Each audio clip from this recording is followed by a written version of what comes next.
Okay, तो screen आ रही होगी सब बच्चों को। तो हेलो दोस्तों, welcome to the my YouTube channel. तो ये चैप्टर नंबर फर्स्ट है, some basics concepts of chemistry का पार्ट 2 है। तो पार्ट फर्स्ट मैं ऑलरेडी बना चुका हूँ, पार्ट फर्स्ट। तो जिन बच्चों ने जो बच्चे मेरे वीडियो देख रहे हैं, तो उनसे मैं रिक्वेस्ट करूँगा पहले वो पार्ट फर्स्ट देखें, उसके बाद पार्ट सेकंड देखें, तो आपको ये चैप्टर जो है इजीली समझ में आ जाएगा और मेरा वीडियो भी समझ में आ जाएगा।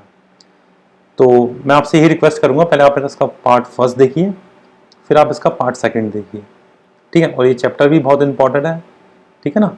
और छोटी छोटी चीज़ों को मैंने बहुत अच्छी तरीके से एक्सप्लेन करने की कोशिश करी है, ताकि आप लोग सब इसको अच्छी तरीके से समझ जाएं इस चैप्टर को, ठीक है। चलिए बिना समय गवाए चैप्टर को स्टार्ट करते हैं, ठीक है। एक बार फिर से welcome to the my YouTube channel, some basic concept of chemistry, chapter number first, class 11th, ठीक है।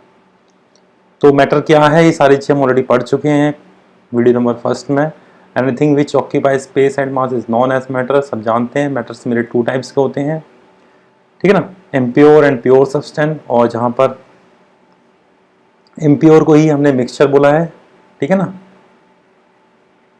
इम्प्योर को ही हमने मिक्सचर बोला है। और मिक्सचर में 2 टाइप्स के होते हैं, homogeneous, heterogeneous, pure substance, element and compound, right. चलिए ये सारी इनकी डेफिनेशन है, होमोजीनियस और हेट्रोजीनियस की, प्योर सब्सटेंस क्या होते हैं वो सब कुछ इसमें लिखा हुआ है, एलिमेंट्स, कंपाउंड, ठीक है, properties of matter and their measurements, physical properties, chemical properties, right.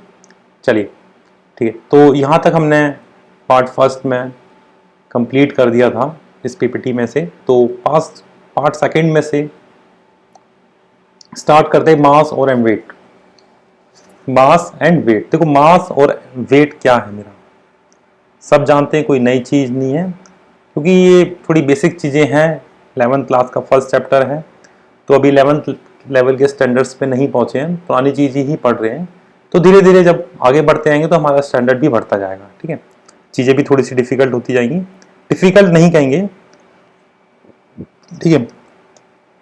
तो चलिए, mass, mass is the actual amount of the matter, ठीक है ना, किसी मैटर का वो एक एक्चुअल अमाउंट है, present in any substance is called mass, right, सब जानते हैं। Mass is the actual amount of the matter present in any substance is called mass, ठीक है। वेट की बात करते हैं। Weight is the force exerted by the gravity on an object। दो, जो ग्रेविटी के द्वारा, ग्रेविटी ने जो फोर्स एग्जर्ट करा हुआ है किसी भी ऑब्जेक्ट पर, तो वो उसका क्या कहलाएगा, वेट कहलाएगा, ठीक है ना। Some important points, mass is directly proportional to the weight, सब जानते हैं, जितना मास हमारा बढ़ेगा उतना ही हमारा वेट बढ़ेगा, ठीक है ना। फिर वो अंडर कांस्टेंट ग्रेविटेशनल फोर्स, जो हमारा क्या है, ग्रेविटेशनल फोर्स हमारा क्या होगा, कांस्टेंट होगा, उस केस में mass is directly proportional to the weight, ठीक है। वॉल्यूम की बात करते हैं। वॉल्यूम सब जानते हैं, कोई नई चीज़ नहीं है, पहले से पढ़ते आ रहे हैं 7th से, ठीक है ना, कुछ पहले से भी जानते हैं और पहले भी उन्होंने पढ़ा है, तो कोई नई चीज़ नहीं है। Any substance is occupy how much area is called volume, right. चलिए, density, density of a substance is its amount mass per unit volume, ठीक है ना, यानी कि उसका जो मास पर यूनिट वॉल्यूम है वही इसकी मेरी क्या है, डेंसिटी है। ऐसा ही unit density, density is equal to mass upon volume, ठीक है ना, किलोग्राम प्रति मीटर क्यूब, ये मेरी इसकी क्या, डेंसिटी की ऐसा ही यूनिट है। या फिर इसको बेटा हम किलोग्राम मीटर माइनस क्यूब भी कह सकते हैं। क्यों कह सकते हैं, देखो किलोग्राम प्रति अपॉन मीटर क्यूब है, जब मैं इसको ऊपर ले जाऊंगा तो बेटा क्या हो जाएगा, सेम वही चीज हो जाएगी, बस माइनस में पावर आ जाएगी, राइट। तो ये मेरी इसकी ऐसा यूनिट हो गई, किसकी, डेंसिटी की, ठीक है। चलिए, density of a substance is its amount of mass, is its amount of mass per unit volume, ठीक है। चलिए, अब टेम्परेचर की बात करते हैं। थोड़ी सी कुछ लोगों ने पढ़ा होगा, कुछ लोग जानते हैं भी, कुछ नहीं जानते, तो मैं एक बार इसको एक्सप्लेन कर देता हूँ। There are 3 common scales to measure temperature, ठीक है ना। टेम्परेचर स्केल्स करने के लिए हमारे पास 3 कॉमन स्केल्स होते हैं, ठीक है ना। There are 3 common scales to measure temperature, सब जानते हैं। डिग्री सेल्सियस, ठीक है ना, इसका सिंबल है बेटा डिग्री सेल्सियस का, राइट। फिर फ़ारेनहाइट, डिग्री फ़ारेनहाइट, राइट, इसको ऐसे डिनोट करते हैं, ठीक है ना। फिर है मेरा केल्विन, केल्विन को हम के से डिनोट करते हैं, राइट। अब कुछ कई बार ये कन्वर्ट करने के लिए आता है, आपको डिग्री सेल्सियस एक वैल्यू दे दी जाती है, ठीक है ना। फॉर एग्जाम्पल 4 डिग्री सेल्सियस, अब आपसे हो गया केल्विन में कन्वर्ट करो, ठीक है ना, केल्विन में कन्वर्ट करो इसको या फिर क्या कहते हैं इसको फ़ारेनहाइट्स में कन्वर्ट करो, ठीक है ना। तो ये सारी चीज़ें मैं आपको एक बार बता देता हूँ, इसको एक न्यूमेरिकल भी कई बार इस पे एक नंबर में पूछ लिया आता है, ठीक है। तो देखो ये केल्विन का टेम्परेचर है जो 270.3 से 0.15 केल्विन से स्टार्ट होता है और 373 केल्विन से जाता है, ठीक है ना। और ये केल्विन में अगर सेल्सियस की बात करें तो 0 डिग्री सेल्सियस से 100 डिग्री सेल्सियस तक, जो कि हमारी बॉइलिंग पॉइंट्स ऑफ वाटर की है, जो मतलब ठीक है ना, इतने डिग्री टेम्परेचर पे हमारा वाटर क्या बॉयल होना स्टार्ट होता है। और फ़ारेनहाइट्स में ही बात करें तो हमारा 200 डिग्री फ़ारेनहाइट तक होता है, ठीक है ना। और ह्यूमन बॉडी के टेम्परेचर की बात करें तो 37 डिग्री सेल्सियस होता है सेल्सियस में, और फ़ारेनहाइट की बात करें तो 98.6 होता है, सब जानते हैं, ठीक है ना। Room temperature 77 फ़ारेनहाइट्स 25 degree Celsius, kelvin की बात करें 298 केल्विन, ठीक है ना। तो ये इस तरीके से है, मैंने डायग्राम में शो किया हुआ है आपको, ठीक है ना। टेम्परेचर को अगर बात करते हैं, फॉर एग्जांपल आपको 4 डिग्री सेल्सियस दे दिया गया है, ठीक है ना, 4 डिग्री सेल्सियस आपको दिया हुआ है। अब आपसे कहा जा रहा है कि इसको फ़ारेनहाइट में कन्वर्ट करना है, ठीक है ना। फ़ारेनहाइट में कन्वर्ट करना है क्या, सिंपल सा ये फॉर्मूला दे रखा है आपको, 9/5 पुट कर देना है, 9/5 इंटू में बेटा 4 प्लस के 32, तो 4 डिग्री सेल्सियस मेरा फ़ारेनहाइट में इक्वल होगा, आप देखो 9 4 जा 36, 36/5 प्लस 32, इसको आप काटेंगे तो सिंपल करेंगे तो आपका ये हो जाएगा 5 7 जा 35, 5 2 जा 10, ठीक है, प्लस के 32, तो कितना प्लस होगा बेटा इसके अंदर 7, यानी कि 32 और 7 बेटा कितना हो जाएगा मेरा 39, ठीक है ना, 7 8 9 39.2 फ़ारेनहाइट, ठीक है। तो ये है सिंपल तरीका चेंज करने का, ठीक है ना। अगर आप केल्विन्स की बात करें, आपको फॉर एग्जांपल यही 4 डिग्री सेल्सियस केल्विन में चेंज करना है तो 273 का प्लस कर दीजिए, 0.53 है उसको इग्नोर करिए, ठीक है ना। तो डायरेक्ट 273 का प्लस करिए 4 में, तो 273 और प्लस 4 कितना होगा 277 केल्विन हो गया ये मेरा। तो यही मेरा 4 डिग्री सेल्सियस अगर मैं केल्विन की बात करूँ तो 277 केल्विन में हो रहा है, यही फ़ारेनहाइट में बात करूँ तो 392 पॉइंट फ़ारेनहाइट हो रहा है, ठीक है ना। तो ये सारे कंसेप्ट हैं कन्वर्ट करने का। दैट यहाँ पे लिखा हुआ है बेटा, the temperatures on two scales are related to each other by the following relationship, ये हमारा रिलेशनशिप दे रखा है, degree Fahrenheit is equal to बेटा 9/5 डिग्री सेल्सियस प्लस के 32, ठीक है ना। और the Kelvin scale is related to the Celsius, ठीक है ना, एज फॉलो के डिग्री सेल्सियस इक्वल टू 273.15, ठीक है ना। चलिए, आई होप आप लोगों को टेम्परेचर वाला टॉपिक क्लियर हो गया होगा, ठीक है। मैं आगे बढ़ता हूँ, ठीक है। साइंटिफिक नोटेशंस की बात करते हैं, तो साइंटिफिक नोटेशंस मेरा क्या होता है, देखो scientific notation is a way of expressing number there are too large और टू स्मॉल टू बी, ठीक है ना, conveniently written in decimal form. देखो साइंस में पढ़ते हैं तो बहुत बड़े बड़े डिजिट्स आपको मिलेंगे नोट करने के लिए, तो कन्वीनियंटली आप उसको कैसे नोट करेंगे, बहुत छोटे भी डिजिट्स मिलेंगे, ठीक है ना। आपको मतलब 10/8 0 12 0, तो आप उसको डायरेक्ट सिंपल फॉर्म में कैसे लिखोगे कन्वीनियंटली, ठीक है ना। तो वो सारी चीज़ें उसको साइंटिफिक नोटेशंस के द्वारा एक्सप्लेन करा गया है।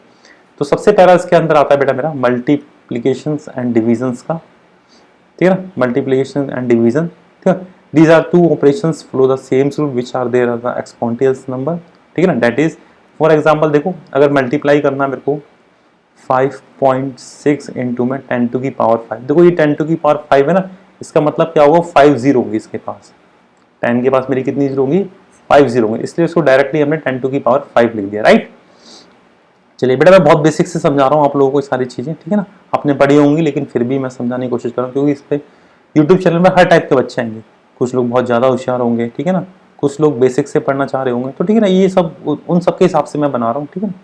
अगर आपको लगता है कि थोड़ा सा स्लो पढ़ा रहा हूँ तो आप उसको फास्ट फॉरवर्ड कर लीजिए, यूट्यूब में ऑप्शन दिया हुआ है, ठीक है ना। चलिए, तो हमें मल्टीप्लाई करने के लिए कहा गया सिंपल में 5.6 इंटू में 10⁵ इंटू में 6.9 इंटू में 10⁸, तो ठीक है। सबसे पहले आप देखो आप कैसे इसको मल्टीप्लाई करेंगे, हमेशा याद रखना जब भी मल्टीप्लाई करते हैं और हमारे सेम टर्म्स होते हैं, सेम प्रोडक्ट्स होते हैं, फॉर एग्जाम्पल 10 टू की पावर 5 है इंटू में 10 टू की पावर 7 है, तो ये मेरी नीचे की 10 10 दोनों में सेम है, तो आप क्या करो, सिंपल इनकी पावर को प्लस कर दो। मल्टीप्लाई में हमेशा पावर मेरी क्या होती है, प्लस, तो 5 प्लस के 7 कितना हो जाएगा, 12 हो जाएगा। ठीक है, तो देखो वही चीज यहाँ करिए, 10 की पावर 10, ये 10 और 10 दोनों के सेम है, तो इनकी पावर भी इधर उन्होंने क्या कर दी है, प्लस कर दी है। यहाँ 10 की पावर 8 है तो यहाँ पे बेटा 8 लिख दी इन्होंने, तो 10 की पावर 5 है तो 10 की पावर 5 दोनों को प्लस कर दिया, और बाकी का जो टर्म है जो 5.6 और 6.9 इनका सेपरेटली मल्टीप्लाई कर दिया। ठीक है ना, तो देखिए यहाँ पे इनको प्लस करा तो 10 की पावर 13 हो गया, और जब इसको मल्टीप्लाई करा 5.6 इंटू में 6.9 को, तो 38.64 इंटू में 10 टू की पावर 13, तो आपका देखो ये आ गया 0.64 इंटू में 10 टू की पावर 13। देखो इसमें एक चीज और है बेटा, देखो 38.64 इंटू 10 टू की पावर 13, देखो अगर पॉइंट को आप इधर बढ़ाओगे, पॉइंट को इस तरफ बढ़ाओगे तो नंबर आपके यहाँ कम हो जाएंगे, जितना भी आप डिजिट पॉइंट इधर ले जाओ। फॉर एग्जांपल अगर आप 2 डिजिट पॉइंट इधर ले गए तो आपके 2 नंबर इसमें से कम हो जाएंगे। देखो होता कैसे, ये वर्क कैसे करता है, देखो फॉर एग्जांपल 3.864 इंटू में 10 टू की पावर 13 है, ये देखो बेटा वर्क कैसे करता है। आपने इस काम करा, इस पॉइंट को हटाने के लिए तो नीचे 2 जीरो बढ़ाओगे आप, राइट, यहाँ पे पॉइंट के बाद 2 डिजिट है तो आपने 2 जीरो नीचे बढ़ा दी, 100 हो गई। अब देखो ऊपर भी ये भी तो इस तरीके इसी फॉर्म में होगा ना, मैं 13 बार मल्टीप्लाई हो, तो मैंने एक काम करा इसमें से आप ऐसे कर दो, सिंपल करने के लिए आपने 2 जीरो बाहर निकाल ली तो आप इसको ऐसे लिख दो 10 की पावर 11, आपने 2 जीरो बाहर निकाले 10 की पावर 11, बात तो बेटा एक ही चीज है ना ये, क्योंकि जब ये भी 10 की पावर 2 हो जाएगा इंटू में 10 की पावर 11 तो बात फिर वही बन जाएगी 13 हो जाएगा, हमेशा ये चीज सेम है तो पावर फिर मल्टीप्लाई हो जाएगी। तो आपने जब 2 जीरो बढ़ा ली तो 2 जीरो ये कट जाएंगे, इधर ऐसे कट गई है, तो यहाँ पे 11 बचा, वही चीज मैंने आपको बताया था। अगर पॉइंट मेरा इस साइड जाएगा तो नंबर मेरे डायरेक्टली इधर कम होंगे, ठीक है ना। अगर पॉइंट मेरा इस साइड जाएगा, जैसे देखो यहाँ गया 38.64 है, पॉइंट को 8 के इस तरफ ले गए, पॉइंट को 8 के इधर ले गए तो 1 डिजिट इन्होंने जंप करा तो 1 इधर बढ़ जाएगा, तो 13 की जगह 14 होगा, 3.864 इंटू में 10 की पावर 14, राइट, ठीक है ना। चलिए सेम देखो ये है, नीचे वाला भी देखो, ठीक है ना, यहाँ पे माइनस है तो माइनस माइनस प्लस, तो इस तरीके से हुआ ये सारी चीजें, ठीक है ना।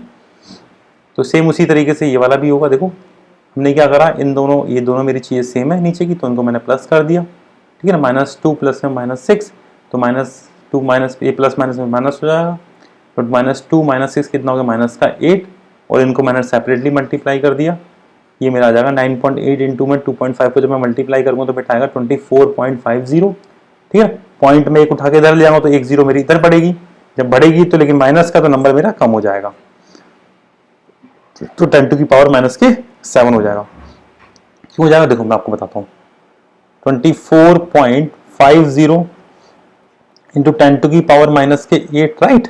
अब मैं एक पॉइंट को उठा के इधर ले गया, ठीक है, तो मेरा क्या हो जाएगा 2.450 इंटू में 10 टू की पावर, ऑलरेडी मेरा -8 है, लेकिन एक 10 मैंने आपको बताना इधर बढ़ जाएगा, इसकी पावर 1 है, तो देखो जब मैं इसको प्लस करूंगा तो माइनस माइनस मेरा, सॉरी ये माइनस है मेरा प्लस है, तो माइनस प्लस मेरा माइनस होता है, तो 8 में से 1 गया तो 7 आएगा, तो -7 आएगा क्योंकि मेरा माइनस का बड़ा है, राइट। इतना तो आप जानते हो क्योंकि आप 11th में आ गए हो आप सारी चीजें, ठीक है ना। तो ये मल्टीप्लिकेशन का मेथड होगा। सेम डिवाइड का देखो,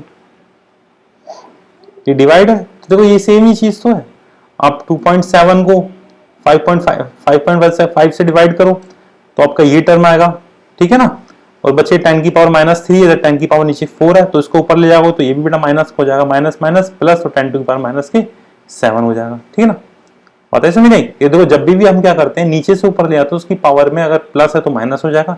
फॉर एग्जाम्पल आप देख लो प्रैक्टिकल के साथ ही, 10 टू की पावर 7 है, नीचे 10 टू की पावर मेरा 8 है, जब मैं इसको ऊपर ले जाऊंगा तो ये माइनस का हो जाएगा क्योंकि नीचे प्लस का है ना, ये अगर ये माइनस का तो ऊपर जाके प्लस का होता है, लेकिन अभी यहाँ प्लस का है तो ये माइनस का हो जाएगा, तो 10 टू की पावर 7 इंटू में 10 टू की पावर -8, ये इस तरीके हो जाएगा, ठीक है ना। तो ये है, ये साइंटिफिक नोटेशन है, ठीक है ना। मल्टीप्लिकेशन एंड डिवीजन हो गया आपका, आई होप आप लोगों को क्लियर हो गया हो। नेक्स्ट आते हैं एडिशन एंड सब्ट्रैक्शन, सेम उसी तरीके से ये भी हो जाएगा एडिशन और सब्ट्रैक्शन, देखो करके भी दिखा रखा है इन्होंने एक, देखो 6.65 इंटू 10 टू की पावर 4 है ना, तो देखो कितने इजीली मेथड से करा, देखो देखो 6.5 बेटा इंटू में 10 टू की पावर 4 को एडिंग करना है किससे बेटा 8.95 इंटू 10 टू की पावर 3। तो देखो एक काम करेंगे, यहाँ पे 10 की पावर 4 है, यहाँ पे 10 की पावर 3। हमने क्या करा, इस पॉइंट को उधर ले जाऊंगा तो यहाँ भी मेरा 10 की पावर 4 हो जाएगा, जैसे मैंने अभी आपको बताया था।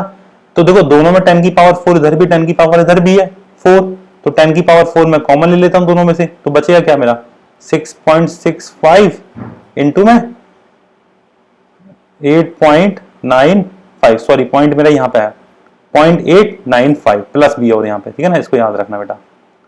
तो जब आप इसको प्लस करोगे, ठीक है ना, इन चीजों को, ये पॉइंट इधर है, तो ये आएगा आपका 7.545 इंटू में 10 टू की पावर 4।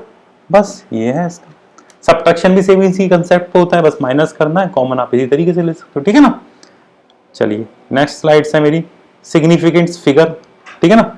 अब जो सिग्निफिकेंस, अभी नोटेशन वही, फिगर एक ही चीज है लगभग, इसमें पॉइंट्स को ही बताया किस तरीके से करना आगे पीछे, ठीक है ना। आपको समझा देता हूँ। The total number of digit in a number including the last digits whose value in certain is called the number of the significant figure, ठीक है। For example rule of 4 determining the significant figure, ये rules दे रखे हैं। Number 1 rules की बात करता हूं मैं, ठीक है। All non zero digits, all non zero digits as well as the, तो क्या करा है, जितने भी नॉन जीरो डिजिट्स है मेरे, ठीक है, मतलब सिंपल नंबर है जो नॉन जीरो है, as well as the zero between the non zero digits, एक तो नॉन जीरो डिजिट और zero between the non zero digits are the significance figure, ठीक है। फॉर एग्जांपल 285, देखो ये मेरे सारे नॉन जीरो डिजिट्स हैं।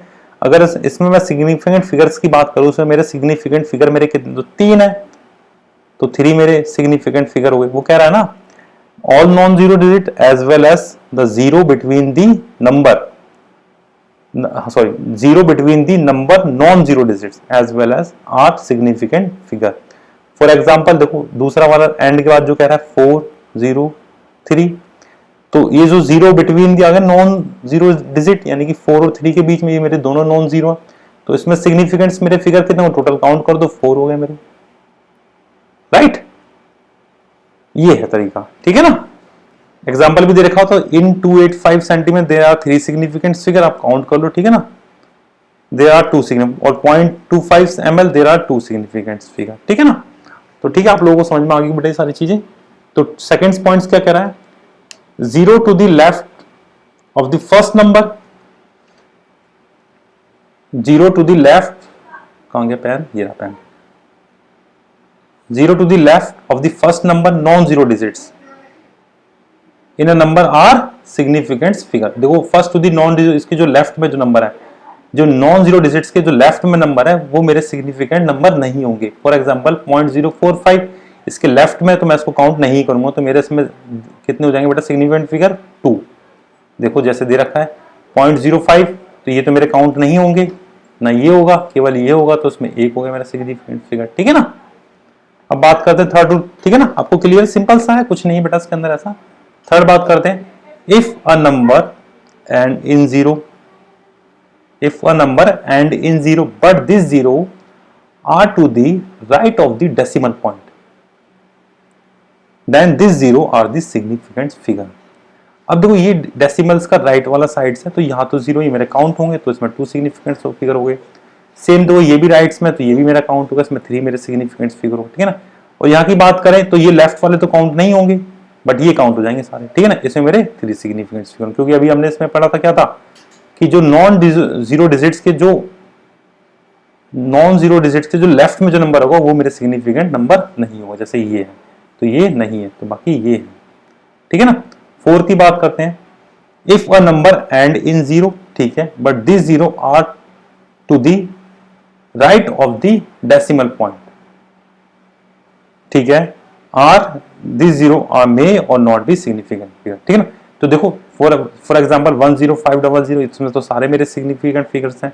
इसकी बात करते हैं 1.0500, पॉइंट्स के बाद की इधर वाली बात हो रही है, यानी कि राइट साइड की, तो इसमें मेरे कितने हो जाएंगे 1 2 3 4 5, है ना, इसमें मेरे 5 सिग्निफिकेंट फिगर हो गए, ठीक है। तो सिंपल सी चीज है, ठीक है ना, आप इसको अगर आपको नहीं समझ में आया तो कमेंट में बताइए, मैं दोबारा उसको समझा दूंगा और अच्छे से एक्सप्लेन कर दूंगा, ठीक है ना। फिर एक्यूरेसी एंड प्रिसीजन की बात करते हैं। एक्यूरेसी और प्रिसीजन मेरा क्या होता है?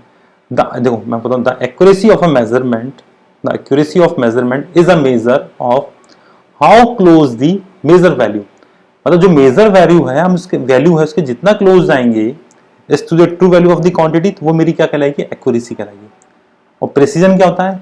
Precision refer to the amount of the information that is conveyed by a number in terms of digits, in terms of its digit.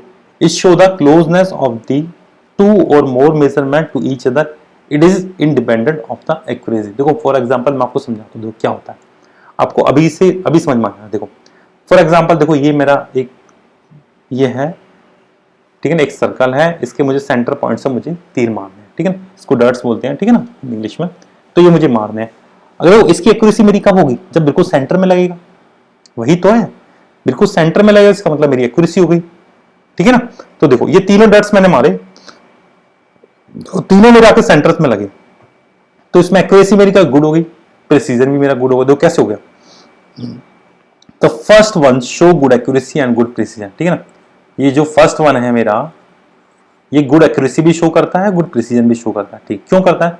As all the three dots, जितने भी देखो blue green red, all the three dots are close to the maximum score region, बिल्कुल ठीक है, क्योंकि जो maximum score मेरा centre region वहां के सब क्लोज है। And also all the dots are close to the each other, तो ये मेरा प्रिसाइज हो गया, ठीक है ना। एंड आल्सो देखो close to the maximum score reason, तो ये मेरा एक्यूरेट हो गया, ठीक है ना। And also the dots are close to the each other, ये मेरा प्रिसाइज हो गया, जो कोशिश करती है वो मेरी कामयाब हो गई, ठीक है ना। चलिए फिर सेकंड की बात करते हैं। इसमें देखो गुड एक्यूरेसी हो गई, गुड प्रिसीजन हो गया, बट एक्यूरेसी मेरी नहीं हुई। क्यों नहीं हुई? क्योंकि देखो एक्यूरेसी तो मेरी यहां होती है जो सेंटर में पड़ता, तो हुई नहीं ना। The second figure show poor accuracy but good precision. क्यों? देखो as all the three dots are close enough, ठीक है ना, as all the three dots are close enough but far away from the maximum score region, तो बस क्योंकि देखो तीनों मेरी पास हैं, बट लेकिन क्या है, जहां एक्यूरेट होना चाहिए वहां नहीं है, तो एक्यूरेसी तो नहीं हुई, प्रिसीजन हो गया मेरा, ठीक है ना। फिर थर्ड्स की बात करते हैं। The third figure show poor accuracy and poor precision as all dots are neither near by nor to the maximum score. एक तो ना ही एक दूसरे के क्लोज हैं तीनों, ना ही जो मेरा स्कोर है, जो मैक्सिमम जब बीच में लगा वहां भी नहीं लगे, ना इसमें एक्यूरेसी हुई ना ही मेरा प्रिसीजन हुआ, ठीक है ना। आई होप आप लोगों को क्लियर हो गया। देखो जैसे ही फॉर एग्जांपल मेरा सर्कल है, अगर मेरी यहां लग रही है मेरी एक्यूरेसी और यहां लग रही है सारी मेरी, तो क्या हो रही है? कोशिश हो रही है, प्रिसाइज हो रहा है, ठीक है ना, तो प्रिसीजन कहेंगे, और यहां पे लगे तो उसको एक्यूरेसी, बस इतनी सी चीज, ठीक है। चलो लॉ ऑफ केमिकल कॉम्बिनेशन की बात करते हैं, ठीक है ना। ये लॉज है हमारे इस चैप्टर के। अब धीरे धीरे लेवल हमारा बढ़ता जा रहा है, ठीक है ना। तो केमिकल कॉम्बिनेशन के में लॉ कौन कौन से बेटा? The combinations of elements two forms compound is governed bye the following 5 basics law. हमारे 5 बेसिक्स लॉ है। तो law of conservation of the मास का जो लॉ लिया था एंटोनी लवाइजर ने दिया था मेरे को, ठीक है। क्या दिया था बेटा? मास can be neither be created, ठीक है ना, सब जानते हैं, not destroy during any chemical और फिजिकल चेंज, ठीक है ना। जो मास है हमारा, मास कैन बी, किसी भी सब्सटेंस का मास can be neither create nor destroy, ठीक है ना, ड्यूरिंग एनी केमिकल और फिजिकल चेंजेस, ठीक है ना। जब तक उसमें कोई फिजिकल और केमिकल चेंज नहीं करेंगे तो उसका मास को ना तो हम बढ़ा सकते हैं ना ही उसको घटा सकते हैं, ठीक है ना, ठीक है। This is called law of the conservation of the mass, right. I hope आप लोगों को क्लियर होगा। ये एंटोनी लवाइजर ने दिया था ये रूल्स हमें, law of conservation of mass, mass can be neither be created not destroyed during any chemical और physical change. This called law of the conservation of the mass, ठीक है ना। सेकंड लॉ हमारा क्या है?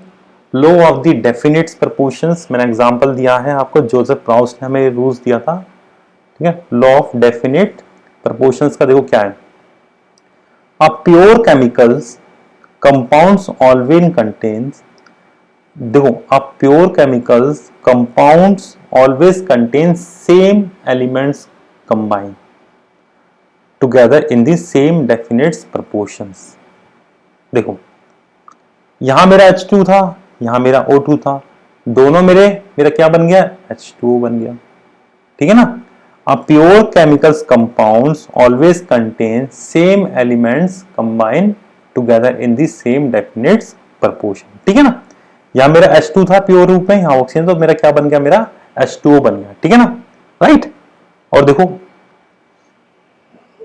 अगर मैं H की प्रोपोर्शन, H का वेट ऑफ रेशियो बात करूं, हाइड्रोजन कितना मेरा 2 होता है, ऑक्सीजन का मेरा कितना होता है, 16 होता है। ये 1 जो मेरा इसमें छिप गया, 16 होता है। ठीक है। अगर मैं सिंपल रेशियो की बात करूं तो 2 1 जा 2, 2 8 जा 16, ये मेरा एक सिंपल रेशियो में आ गया। ठीक है, राइट। चलिए, फिर नेक्स्ट है मेरा, नेक्स्ट की बात करते हैं। नेक्स्ट, हाँ, लिमिटेशन है इसकी, not able to express for which chemical is isotopes. देखो, आइसोटॉप्स सब जानते होंगे, हाइड्रोजन जैसे कि same atomic number different atomic mass, जैसे कि 1H1 1H2 1H3, ये मेरा नॉर्मल हाइड्रोजन हो गया, ये ड्यूटेरियम हो गया, ड्यूटेरियम, तो सब में मेरा एटॉमिक वेट क्या डिफरेंट है, यहाँ 1 है, यहाँ 2 3 है, तो ये एक्सप्रेस ही नहीं कर पाएगा जब सेम वेट रेशियो नहीं होगा, इसलिए मेरा लॉ है क्या, फेल हो गया, क्योंकि not able to express for which chemical is isotopes. ठीक है ना, क्योंकि वेट तो सेम होना चाहिए ना, ये वेट ही सेम नहीं है। सेकंड, एलिमेंट्स में combine in the same ratio. देखो, कुछ एलिमेंट्स हमारे तो सेम रेशियो में हो रहे हैं कंबाइन, बट जो कंपाउंड फॉर्म हो रहा है हमारा वो डिफरेंस हो रहा है। देखो, आप देख सकते हो, यहाँ भी मेरे C2 है, सेम रेशियो में कंबाइंड हुआ है, यहाँ भी C2 है, यहाँ भी मेरे C2, एक सी रहा, एक सी रहा, एक ही रहा। O यहाँ पे मेरा 1 है, यहाँ भी मेरा O 1 है, H यहाँ 6 है, यहाँ भी 6 है, बट लेकिन हमारा ये अल्कोहल बन रहा है, ये ईथर बन रहा है। ठीक है ना, कंपाउंड तो मेरा अलग अलग बन रहा है, तो ये इसमें भी हमारा रूल्स है कारीगर नहीं था। जब सेम एलिमेंट्स कंबाइन हो रहे हैं, डिफरेंस, जब सेम एलिमेंट्स हमारे कंबाइन हो रहे हैं, डिफरेंट कंपाउंड बन रहा है, तो कंपाउंड बन रहा है, तो उसमें भी रूल्स हमारा क्या था, कारीगर नहीं था। लॉ ऑफ डेफिनेट प्रोपोर्शन बोलते हैं, pure chemicals compounds always contain same elements combined together in the same definite proportion by the weights। ठीक है ना। फिर है लॉ ऑफ मल्टीपल प्रोपोर्शंस। ठीक है ना, अब क्या कह रहा है, देखो उसमें law of multiple proportion John Dalton ने हमें दिया था, प्रोपोर्शंस वाला लॉ ऑफ मल्टीपल प्रोपोर्शंस का। देखो, when two elements combine to form more than one compound। देखो, जब दो एलिमेंट्स मेरे कंबाइंड हो रहे हैं, फॉर एग्जांपल देखो मैंने दे रखा है यहाँ पे N और O मेरे दो एलिमेंट्स हैं, और बहुत ज्यादा, एक से ज्यादा मेरे कंपाउंड बना रहे हैं, N2O NO N2O3, ये जो 2 है ना बेस में याद रखना। ठीक है ना, N2O3, जैसे कि ये मैंने लिख दिया ना N2O, तो आप इसको ऐसे समझना N2O। ठीक है ना, ये इसके बेस में। तो when two elements combine to form more than one compound, then the masses of one of the elements which combine with the fixed mass। तो कैसे होता है, अब देखो क्या करो, जब क्या कह रहा है, देखो when two elements combine to form more than one compound। देखो, अभी मैं यहां तक की बात करता हूं, मैंने इसको तोड़ देता हूं, इस लॉ को अपने हिसाब से आपको एक बार एक्सप्लेन करता हूं। when two elements combine to form more than one compound। ठीक है, दो एलिमेंट्स मेरे कंबाइन हुए और हमारे एक से ज्यादा हमारे कंपाउंड बना दिए। ठीक है, ये हमारे कंपाउंड बन रहे हैं, देखो N2 NO N2O3, दो ही एलिमेंट्स है लेकिन कंपाउंड हमारे बहुत सारे बन रहे हैं। ठीक है, फिर आगे बढ़ते हैं। तो मैंने क्या करा बेटा, देखो ये कंपाउंड से नाइट्रोजन और ऑक्सीजन, नाइट्रोजन का मास मैंने यहाँ पे लिख दिया, यहाँ पे 2 N है मेरे, तो 28 हो जाएगा, यहाँ 1 N है 14 हो जाएगा, यहाँ 28 हो जाएगा। सेम उसी तरीके से ऐसी ऑक्सीजन की बात है, यहाँ पे 1 ऑक्सीजन तो यहाँ पे 16, यहाँ पे हमारे 3 ऑक्सीजन 48, या 4 ऑक्सीजन तो 64, यहाँ पे 5 तो 80 हो जाएगा मेरा। ठीक है, तो मैंने इनके एटॉमिक मासेस मैंने लिख दिए। फिर देखो आगे क्या कह रहा है मेरा law, then the masses of the one of element which combine with the fix. हमने क्या करा, इसमें से एक एलिमेंट का जो है मासेस को मैंने फिक्स कर दिया। फॉर एग्जांपल मैंने फिक्स कर दिया नाइट्रोजन का मास 14, तो देखो यहाँ पे 28 था एक्चुअल, लेकिन हमने 14 फिक्स कर, जस्ट हाफ हुआ, तो ऑक्सीजन का भी हाफ हमें करना पड़ेगा, तो ये 8 हो गया। फिर यहाँ पे 14 था NO में, तो चलो यहाँ तो कोई चेंजेस नहीं हुआ, तो ऑक्सीजन का भी सेम रहेगा।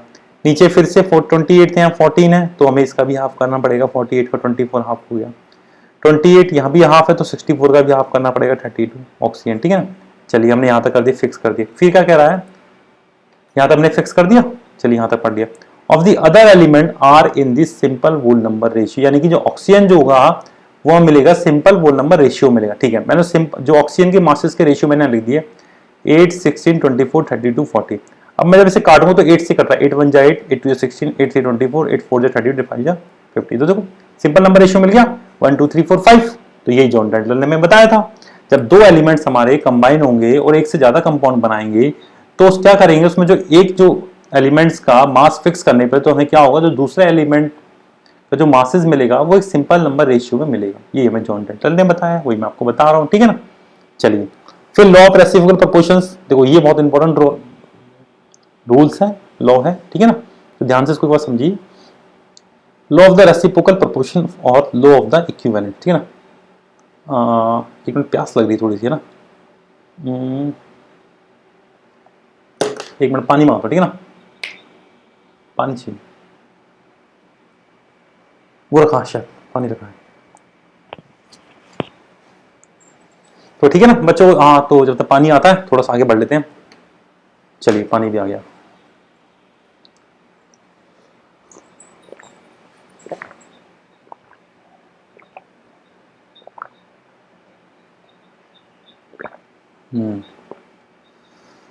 चलिए ठीक है, law of the reciprocal proportion और लॉ ऑफ इक्विवेलेंट प्रोपोर्शन देखो क्या है, ये मैंने आपको कैलकुलेशन खुद कर आपको बताया था। The ratio of the masses of two elements, ठीक है, A and B. For example C मेरा ए है, ओ मेरा बी है। ठीक है, the ratio of the masses of element A and B, ठीक है, which combine separately with a fix mass of the third element. तो क्या होगा, जब ये सेपरेटली मेरे कंबाइंड होंगे, जो तीसरे वाला जो एलिमेंट्स होगा ना इसमें, उसका जो होगा फिक्स मास रेशियो होगा। देखो फिक्स मास रेशियो कैसे होगा, जैसे H, C और O तीनों मेरे एलिमेंट्स कंबाइन हो रहे हैं और तीनों में मेरा H क्या कॉमन है। देखो C और H मिलके मेरा CH4 बन रहा है, H यहाँ भी है, यहाँ H और O मिलके H2O बन रहा है। ठीक है ना, H मेरा कॉमन है दोनों में, चलिए, और यहाँ CO मिलके मेरा CO2 बन रहा है। ठीक है, मैंने क्या करा, CH4 को लिया, तो CH4 का जब मासेस का रेशियो लूंगा इन दोनों के बीच में, तो कार्बन का 12 होता है, H का मेरा 4 हो गया। वैसे होता है 1 है, लेकिन 4 हाइड्रोजन तो 4 हो जाए, तो मैं काटूंगा तो 3:1 आ गया, 3:1, यानी कि कार्बन का मेरा 3 ग्राम आ गया और हाइड्रोजन का मेरा 1 ग्राम आ गया। ठीक है, अब यही मैं H2 की बात कर रहा हूं, इन दोनों के दरमियान जो मासेस का रेशियो होगा वो क्या होगा, H यानी कि हाइड्रोजन 2, यहाँ पे मेरा 2 है, यहाँ मेरा O कितना है 16 है, तो मैं से काटूंगा तो 1:8, यानी हाइड्रोजन का मेरा 1 ग्राम, ऑक्सीजन का मेरा 8 ग्राम। तो देखो मेरा क्या हुआ, यहाँ भी हाइड्रोजन का मेरा 1 ग्राम आ रहा है, ऑक्सीजन का मेरा 8 ग्राम आ रहा है। तो देखो क्या, यही तो लॉ कह रहा है, the ratio of the masses of two elements A and B which combines separately with the fix mass of the third element C is either same, और या फिर ये तो सेम होगा, यहाँ पे तो सेम हो रहा है 1 ग्राम 1 ग्राम, दोनों में मेरा 1 ग्राम आ रहा है, या फिर simple multiple ratio of the mass in which A and B combine directly with the each other. ठीक है, जब ए और बी मेरे कंबाइन होंगे ईच अदर। और CO2 की बात करेंगे तो 12 और 16 इंटू 2, जब इसको काटेंगे तो 3:8 आएगा, 16 इंटू 2 32 हो जाएगा, 4 3 जा 12, 4 8 जा 32। तो देखो सेम आ गया मेरा, अगेन सेम आ गया 8 ग्राम। ठीक है, और ये मेरा लॉ ऑफ रेसिप्रोकल प्रोपोर्शंस है, the ratio of the masses of two elements A and B which combined separately with a fix mass of the third elements. जब मेरे ये सेपरेटली काउंट होंगे, वो कंबाइन होंगे, तो जो थर्ड एलिमेंट्स होगा उसका मास मेरा क्या होगा, फिक्स होगा। तो देखो आप देख रहे हो ना, 1 ग्राम दोनों में मेरा क्या है, फिक्स आ रहा है, राइट। तो ये मेरा लॉ ऑफ रेसिप्रोकल प्रोपोर्शंस या फिर लॉ ऑफ इक्विवेलेंट प्रोपोर्शन। ठीक है ना, चलिए फिर Gay Lussac law of the gases volume, when gases combine or produce in a chemical reaction they do so in a simple ratio by a volume. ठीक है ना, तो मतलब क्या कह रहा है, जब गैसेस मेरी कंबाइन होंगी, produce in a chemical reaction, दो उनके बीच में जो रेशियो मिलेगा एक सिंपल रेशियो मिलेगा, कब, जब इनका टेम्परेचर और प्रेशर मेरा क्या होगा, सेम रहेगा, provide all the gases are the at the same temperature and the pressures. देखो कैसे सिंपल रेशियो होगा, देखो H मेरा क्या है यहाँ पे, हाइड्रोजन मेरे 2 हैं यहाँ पे, सॉरी स्टोइकियोमेट्री बात कर रही है। देखो ये जो इसके आगे लिखा रहता है ना, ये तो मैं आपको बताता हूँ, जैसे 3 है, इसको मैं स्टोइकियोमेट्रिक कोफिशिएंट बोलते हैं, आप आगे पढ़ोगे, ठीक है ना। बैलेंस करने के लिए यूज किया जाता है इसको, रिएक्शंस को। तो मैं सिंपल रेशियो की बात करता हूँ, सिंपल जो उनका वोल नंबर रेशियोस है, ठीक है ना। तो यहाँ पे हाइड्रोजन मेरे 2 हैं, 2 है, ऑक्सीजन मेरे यहाँ पे 1 है, 1 है, और H2 मेरे यहाँ पे कितने बन रहे हैं, 2 बन रहे हैं, सॉरी इसको 1 नहीं है, 2 है, 2 बन रहे हैं, राइट। तो एक सिंपल नंबर रेशियो होगा 2 1 2, ठीक है ना। सेम टेम्परेचर सेम प्रेशर्स, ये मेरा गे-लुकास का लॉ है। When gases combine or are produce in a simple ratio, they do so in a simple ratio by a volume, right. चलिए फिर मोल कंसेप्ट है, ठीक है। तो इसके लिए मैं आपको नेक्स्ट वीडियो में आपको इसको क्लियर करूंगा, ठीक है। अभी तक मेरे को लगता है कि अभी जो हमने पढ़ा है Gay Lussac law, law of reciprocal proportions, law of multiple proportions, ठीक है, law of definite proportions, law of chemical combination, ठीक है ना।